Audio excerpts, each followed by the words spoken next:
Hi, my name is Carrie Maitre, and I'm here today with John Caimano. Today we're going to talk about why your metrics suck. And I know that's a bit abrupt. Everybody knows that security is a serious business, but John and I have spent about 20 years each in security, and people are always asking about metrics, complaining about metrics. And what we've noticed over the past 20 years is that there's good metrics and very, very bad ones. So we don't know your environments. We don't know what tools are available to you. But what we'd like to do today is talk about what makes a good metric, give you some examples of good metrics, and keep it kind of informal and share some stories with you from our experience. So what I want to start off with is just level setting on what is reporting and what is metrics. So you can think of reporting as just activity. We're reporting on activity. Reporting is things like number of incidents handled, maybe number of high severity incidents handled, number of analysts working in the SOC or hours that they worked that week. Reporting reports on activity, but doesn't drive change. Metrics, on the other hand, these can guide the business. Metrics are things that can tell you what's the next action that needs to be taken. Is your business doing well? Are your operations set up to protect your business? Or is there some change that needs to be made? So reporting is activity, and metrics is something that can actually drive an activity in your organization. And that's the key point that we want to get across, is metrics that matter, provide confidence, and drive change. And this is something that our friend Tim Treat contributed to the book that we wrote together called Elements of Security Operations that John and I put together. But what this means is that metrics need to provide the business confidence that you are providing the service that you say you're going to. Or if they shouldn't be confident, you need to be truthful about that too, so the business knows your starting point. The other thing is that they can't just be numbers that are flashed on a screen. That doesn't mean anything to someone. So the metrics that you provide need to actually provide or drive change in the business. Now, one of the things that I want to talk about is, sometimes people are afraid of metrics. They're afraid of, the stories that they might uncover. They're afraid that metrics might make somebody look bad. A lot of times, metrics are kind of hard to gather. Sometimes they just lead to more questions. So what I want to help you understand is that don't be afraid of metrics. They might get in the way of a story being told, but what that tells you is that that story is not one that needs to be told. The business needs to know the truth. They need to get that confidence. And so don't be afraid of metrics. Just provide that truth to the business. Harry, I'd like to add on to that. Absolutely. So I have a personal story on this in my personal life, not even inside of security operations, but my wife and I, we have 4 children. And at one point in our lives, they were very little and very young. And we hired a house cleaning service to help keep up with the house cleaning and keep our house right and clean, right? And over the time that we had them, they were keeping our house clean. It was superb. It was great. And because we weren't measuring any kind of metrics or looking for any reports on how well they were doing as keeping our house clean, my wife and I started getting a false sense of security that we were doing a really knock-up job, that we were actually keeping the house clean on our own and that everything was fine. So we wound up letting go of the housekeeping staff to no longer come in and weekly do a cleaning. And we learned quickly that the house cleaning staff the service was actually doing the job and was keeping our house clean for us. And as soon as we let go of that, our house became a mess again, and we quickly had to rehire. This is why in security operations, it's supremely important that we go ahead and collect those right metrics and reports, because if you don't, you're going to wind up with a mess inside of your network and inside of your operations. And at that point, unlike us, who it was just a couple extra bucks for us to get the staff back out here and start cleaning, and maybe an extra cleaning or two before we were back on track. If you mess up in security operations, you're talking about a breach, some kind of ransoming, destruction, or exfiltration of data. And at that point, you're losing confidence in the market, you're losing confidence in your product, and that reputation damage can be irreversible. So it's really important that when we're talking about security operations, that we do collect those right reports and those right metrics, so that way we know exactly what's going on, and we don't wind up cutting back in areas because we have this false sense that we're doing great and we don't need to spend as much in this area as we had before. Right. Yeah. There's two reasons why security organizations are quiet. Things are going really, really well, or things are going really, really poorly. So you want to make sure that you provide those metrics to the business. Again, security organizations are providing a service to the business. The business needs to understand how that service is going. Are they getting the value from it? So again, metrics that matter, provide confidence, and drive change. We'll say that about 20 more times before the end of the session here. So now I'll jump to this. I mean, we pick on MTTR. We even picked on MTTR in the title. So John, why don't you take us through why?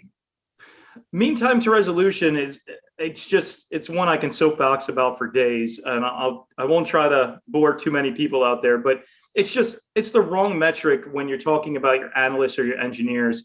It drives them to make quick decisions and rapidly resolve issues.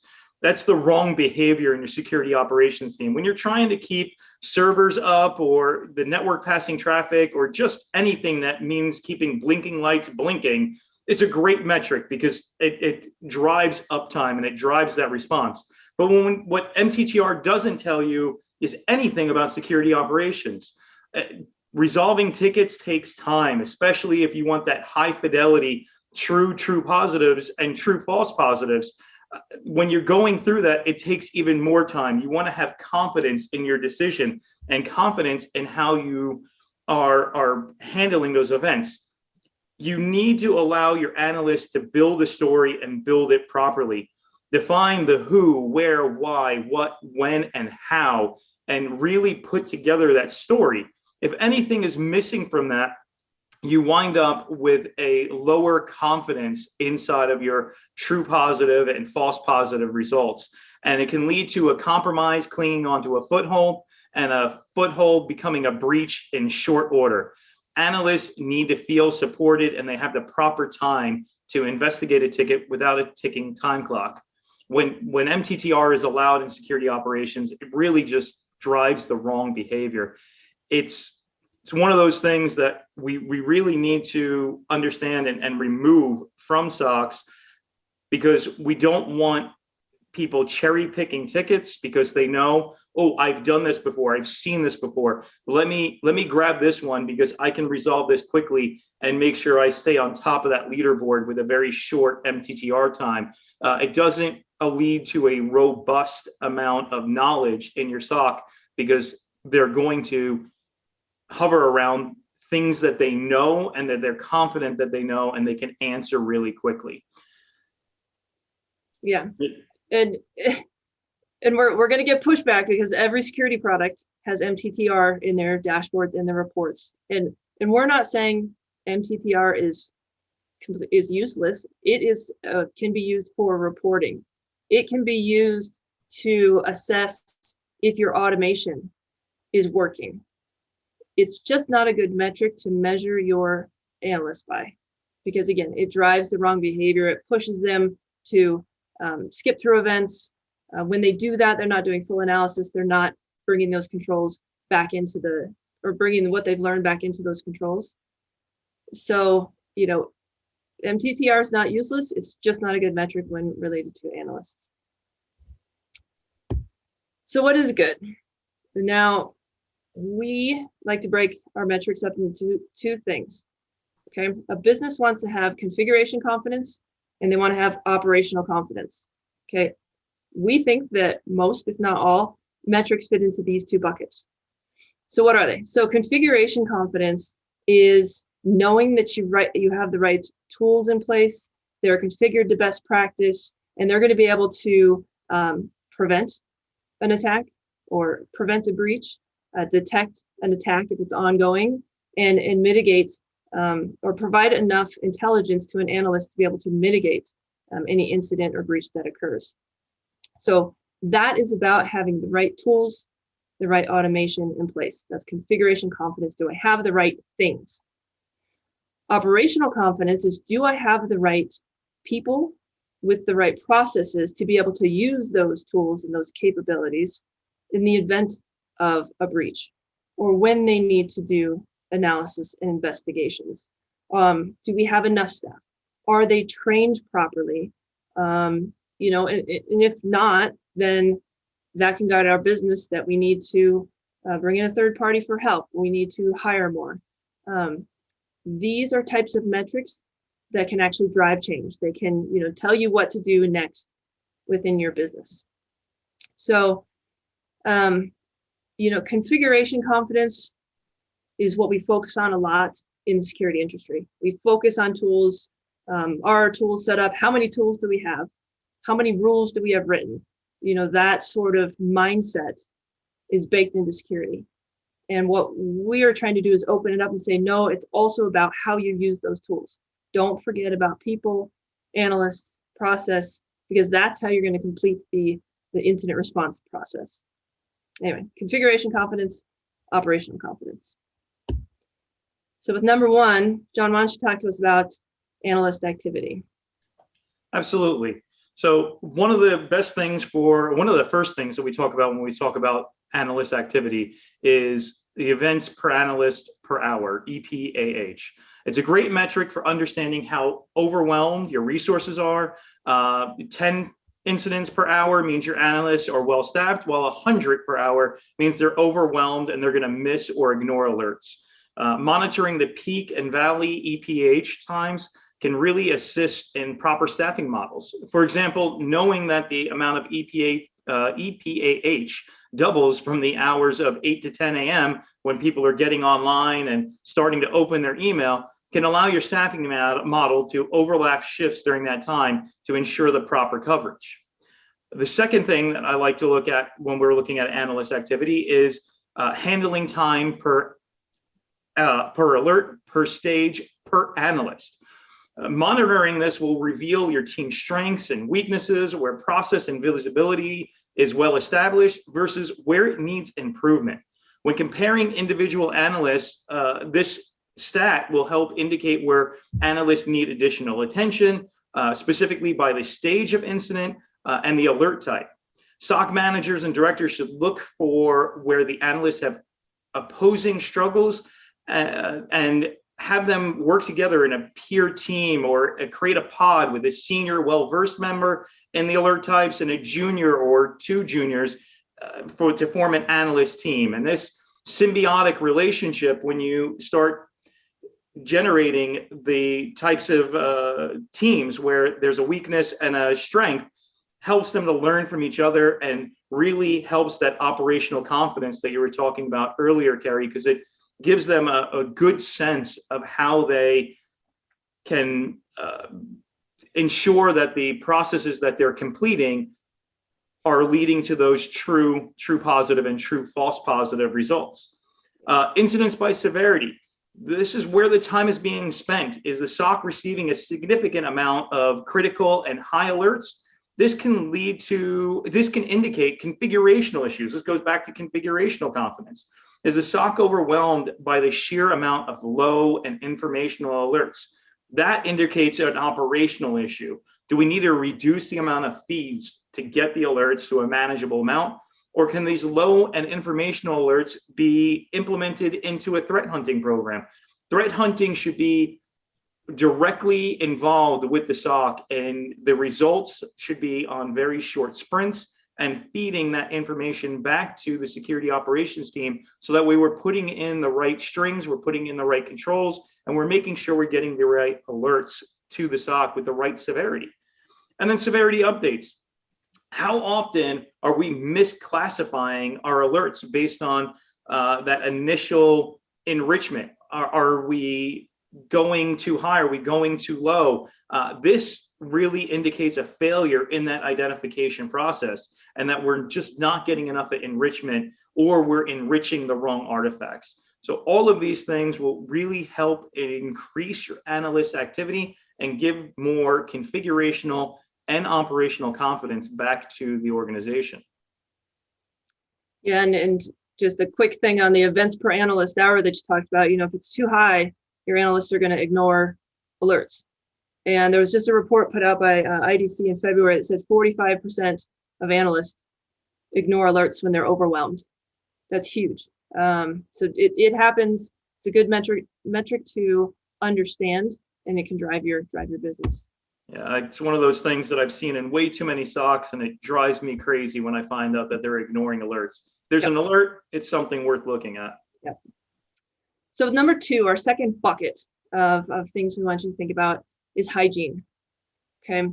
Hygiene is something that's going to indicate efficiency.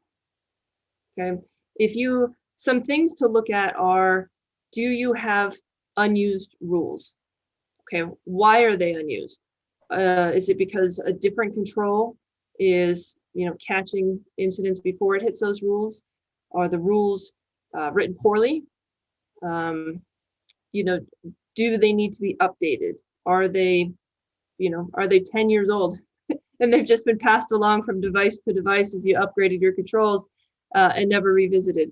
So, look into your number of unused rules, because that can drive, hey, we need to do a refresh. Hey, we need to look at this, because it's going to lower our administrative overhead to have less rules. The other thing is duplicate rules. So if you see duplicate rules, again, it probably means that there were many hands in, setting up controls. Maybe they were named different naming conventions, and so you ended up with basically the same rule, just written different ways. Again, this increases your administration overhead. So by knowing the number of duplicate rules, you can go and fix that. When's the best time to do those things? When you're doing a refresh. Okay, so just keep that in mind of, when you have these hygiene issues, you should be taking care of them all of the time. Most organizations are not. So take the time when you're doing a technology refresh or upgrading to a new capability altogether to do that hygiene. The other thing is, look at the top 10 and the bottom 10 alerts. What are the top 10 and do they make sense? What are the bottom 10 and do they make sense? If you have rules that are not firing, why is that? Okay, so look at those, but also look at the bottom 10. You have something that's only, firing a certain time of night, a certain whatever. Look into those. Those might be your advanced threats trying to sneak in. The top 10 can actually indicate just noisy sensors, false positives, that sort of thing. So those are 2 areas to really look into. And then finally, look at the number of tunes you're doing per technology. So if you're having to tune your endpoint solution constantly, what's that going to do? Well, that's going to increase risk. And beyond just increasing risk to the business, it could degrade end user performance. 2 things that you don't want to do. So look at the number of tunes per technology, and then you can kind of rank like, hey, this technology is taking way too much tuning activity, therefore it's a higher cost to us administratively, and we need to do something about that. Okay, so that's what I have for the hygiene world. And Carrie, and I agree with you 100% on that. It's one of those things that I've seen way too often throughout my career, especially when I was at MSSPs, where you wind up plug and play and just replace. So you're not taking that new technology. You're going from an access list based firewall to a UTM firewall, and you're just migrating those access lists into the UTM and not really turning on those UTM features. Or you're upgrading from UTM to next generation, and then again, you're just still using those same access list based rules now on a next generation firewall. These are one of those areas that really need looking at, and you need to start understanding that, hey, we got this technology for a reason. Let's get the most out of it. This also happens if you do your incident response process right and you have a continuous improvement phase. Because when you get to that continuous improvement, you're going to look and say, what capabilities could have prevented against this, which should lead to more hygiene of your rules to make sure that you're fine tuning those and making sure the policies are blocking the traffic you expect it to be blocking. Yeah, but that's a excellent segue into, the number 3 is, make sure that you're using the capabilities, the features that you've bought. So realized value is the category that I put this into. And this is near and dear to, to the business.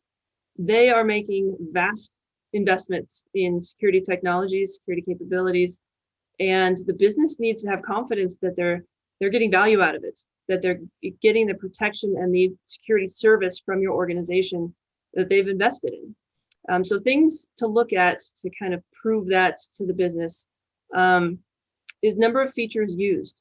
So like John just spoke about, a lot of times, you upgrade from a 5-year-old technology up into the latest and greatest. And all you do is convert your existing rule set over to a new rule set, and you don't turn on URL filtering, or some particular feature. You are not getting that value that the business thought they were going to get when they invested in this technology. We have seen where if you do audits of different features, I have seen enterprises that are using about 5% of certain devices that we were looking at. 5% for an enterprise company. I mean, the amount of unrealized value there is immense. And if that may not be the story that you want to tell to the business, but the business needs to know that so that they can, provide more staffing, provide more, whatever you need to be able to get those features. Second thing is percentage of visible traffic. And now I wrote this down. There was the recent numbers I found from FortiGuard Labs were 85% of traffic is now encrypted. Okay, so the business needs to know this. If you are not doing any sort of SSL inspection, you're only looking at 15% of the traffic really. The business should not have confidence that you're providing a good security service to them. So that's something that you can provide to the business. Third piece in there is the use of threat intelligence feeds. So we, as an industry, we use free threat intelligence. We spend a lot of money on threat intelligence. What the business wants to know is all of that money we're spending turning into use cases? Are you learning about advanced, threat actors and figuring out what CVEs you need to go look for in our environment to make sure that you're protected against it? It's not just, oh, we received information on these 2 ATP groups. It's what did you do with it? The business does not need to know exactly what you did to it, but if they could understand, here's how you used it, here's number of use cases that you created, that's what they want. And then, backlog of undeployed technology. So coming from, a bunch of hardware companies, there's a lot of enterprises that will make large investments on endpoint, firewall, cloud devices, and services, and they don't deploy them. So the business has spent money, they expect value out of them, but because of lack of staff, because lack of time, because lack of expertise, they're not getting deployed. If you can report on this, this can drive a decision by the business. This can drive the business to say, okay, here's some more funding so that you can go get what you need to get this done. So I'll leave it at that for realized value. Well, and one of the important things that you have listed here, Gary, is the percent of visible traffic. And we can't, the two of us can't stress that enough. One of the cardinal rules inside of a SOC is if you didn't see it, it didn't happen. If there's no log, if there's no way to prove it, there's nothing you can do about it. There's no way that you can prevent, there's no way that you can work on it. So really knowing what that number is and sharing that up the pipeline so that way you can showcase why you need to adopt more technology to get into that invisible area, or more staffing to handle that, or more automation to cipher through what you are getting because you're drowning. Those are things that need to be reported on. They need to have a metric for, so that way you really can get value out of your security operations team. Because if you're only looking at 15% or 20% of your traffic, you're not getting a lot of value out of that team. All right, I'm going to jump to the next one. Actually, I'll let you handle this one. Process deviation. Perfect. Process deviation. This is another one of my pet peeves. And there's a couple of ways that we can measure that. So the first one is SOC procedure deviation, monitoring for the consistency in alert handling. This, if you have consistency in alert handling, it will increase the quality and the confidence in your outcomes. A complete SOC process should include 4 phases. I spoke about one of them before, but you should have the identification phase, you should have a full investigation phase, then you should have a mitigation phase, and then your continuous improvement. When steps in any one of these phases are missed, it can lead to low fidelity results. That's when you get your false positives, your false true positives, and a false sense of confidence. What should be the bane of all SOC teams, it's repeat alerts due to missed prevention or missed automation opportunities. The second thing you should be looking at, speaking of automation opportunities, is automation failures. You need to be reporting when the automation is not working. This could be missed alerts. This could be alerts that are missing enrichment, and are the contextual data is insufficient in the remediation processes. All of these failures will cost the SOC valuable time when manually completing these processes that artificial intelligence can and should be taken care of. We should be looking at where we're missing, because you have automation to save time, and I've run into many cases where automation is not doing that. Number 3, training for consistency. Sometimes processes fail because of lack of analyst training. On-the-job training for new analysts doesn't work. You need a training methodology and well-documented processes. This allows for consistency in the SOC that you can reproduce process deviation. You can track this by capturing metrics on how many analysts have completed each of their training modules. From there, you can also track how long it takes to bring up an analyst to a level of self-sufficiency. If the length of time is 6 months, you can create a plan to shorten that, or whether it be additional training, documentation, or simplifying the procedures overall. And the last thing is certifications and continuous learning. The certifications matter. Yes, they matter especially to an MSSP, but when you're looking for showcasing how many certifications or certified resources you have. But beyond that, they're important to establish a common language throughout the security operations team. When everybody's speaking the same language, it helps for them to know how they're communicating. And when I say alert, when I say event, when I say compromise, when I say breach, that we all know exactly what I'm talking about. And when you have different levels of understanding and different levels of knowledge there, it winds up being a more difficult process, because you're talking 2 different languages, even when you're using the same words. Yep. Yeah, I'm going to throw in a story here too of the training and consistency. There was an organization I worked with that their security analysts went all in on a lottery ticket, pool. Put in your money, buy a bunch of lotto tickets. If you win, you all win. Guess what? They all won. So all of the analysts promptly left their jobs. Now, they were in a lurch because they did not have any formal training in place. They did not have any of their documented process and procedures. It was a mess. So is that going to happen to anybody else? Man, I hope for the analysts, yes, but I hope for your organization, no.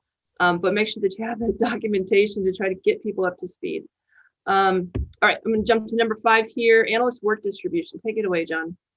So another key area for your analysts, and the first one is the distribution of alerts per analyst. We want to make sure that well-processed SOCs, I should say, should not have analysts cherry-picking alerts. The alerts that they know that they can be completed in short order. We spoke about this a little bit earlier. When SOCs don't monitor this behavior, it leads to not well-rounded resources in order to function. And in order to function properly, now it requires heroes. And while we all love our superheroes in the TV, movies, and the comics, when we have heroes in our SOCs, it's not a good thing. It puts too much reliance on a single resource or a few resources, and it creates a gaping hole in the team when they win the lottery, as Kerry just mentioned. So we want to make sure that we distribute and we have a great round robining of alerts so everybody's getting experience on everything. When we're talking about the source of alerts, we want to look at where all of our alerts are coming from, understand what tools are generating the majority of our alerts. How often are the alerts malicious versus non-malicious? What tools are the ones the analysts are spending the majority of their time using? All of this information helps keep the tools that need to be in use. And when you have an underused utility or tool, it'll help you understand why it's not being used and whether or not you need additional features or a different tool altogether. Time spent according to the 30-30-30 model. This is key. What I love seeing is when analysts are doing 30% IR, 30% hunting, and 30% project work. When the analysts are a part of all three types of these activities, it keeps them engaged. It reduces the ability for console burnout and encourages growth and learning opportunities. When they have the option to pivot and shift their mindset from an active incident response queue, it really helps open up them into finding new use cases and creating better information and enrichment into the SOC, and make sure that the alerts that do come in can be handled at a much quicker pace. And finally, team structure. Sometimes the SOC is only one person or a couple of part-time resources. This is an important metric to understand. If the part-time resources handle network operations and their responsibility, then their priorities may not be what the business expects. This can massively affect the 30-30-30 model I just spoke about. Also, consider how the team is structured. Traditionally, we see tier 1 analysts who handle triage and hand off true incidents to tier 2 for additional research. But the more we are seeing the newbies or the junior members teaming up with the seasoned analysts and teams, the more we're seeing a collaborative environment and a lot more growth in that, because you have the better knowledge share and a better collaboration and cohesion on that security operations team. The other thing that we want to look at metric wise is we can track what kind of backup staff there is for when we have people that take vacations or are sick or in COVID quarantine. This can help the business then decide if the team size is acceptable or if the structure needs to be rethought. Yeah, and yeah, that's a great one that can actually drive the business, can drive the business to feel confident that they're ready to go or that they need to make a change. So let's wrap it all up. Let me change the screen. There we go. And apply what you've learned. Okay, so we said we were going to give you five metrics. We gave you ideas for a lot more than that. Well, what I want you to do is go back to your organization. Take the idea of what is reporting and what is just activity and what is metrics. What is something that can actually drive a change within the business? And I want you to split those out. Do an analysis and figure out what's what. And just don't combine them. Make sure that they're two different types of content that you're delivering. Then for every single metric you have, explain the so what. So if you are going to have a metric that matters and is going to drive change, you should be able to define what change that metric is going to have. Whether it be hiring more analysts, whether it's be saying our automation is working, it's great, providing that confidence. Explain the so what. Third, audit the capability utilization of your tools. I should have written that in a way that I could say it easier. Go figure out how much of your tools you're using. Okay, you might be shocked to find that you're only using 5%, of your capabilities. You might be shocked to know that a certain part of the business is not doing SSL inspections, so they're not looking at all the network traffic. Figure that out. What are you utilizing? What's the realized value to the business? There's actually, there's vendors that can do this for you within their own tools. There's third-party services you can get that can come in and look at your utilization. But that's what the business wants to know. Are you using the investment that they're giving you? And when it comes to the business, Make sure the business understands what service you provide to them. Okay. Identify what's the mission statement, what service deliverables are you going to provide, and then define the metrics around that. And I put that at 60 days because it takes a little bit longer to do that and socialize it with the entire business. And last but not least, now I wrote here, ask execs what metrics are most valuable to them. But as you've gone through this, if you've gone through these steps 1, 2, 3, and 4, it's not an ask, it's an educate and a tell. You should be able to have those metrics, explain why the business needs to know them, explain why it's providing that service to the organization. And then the executives can, take that in and say, oh, okay, this actually gives me confidence about our protection, or gives me direction on where change needs to be made. So with that, thank you and have an excellent conference. Thank you all.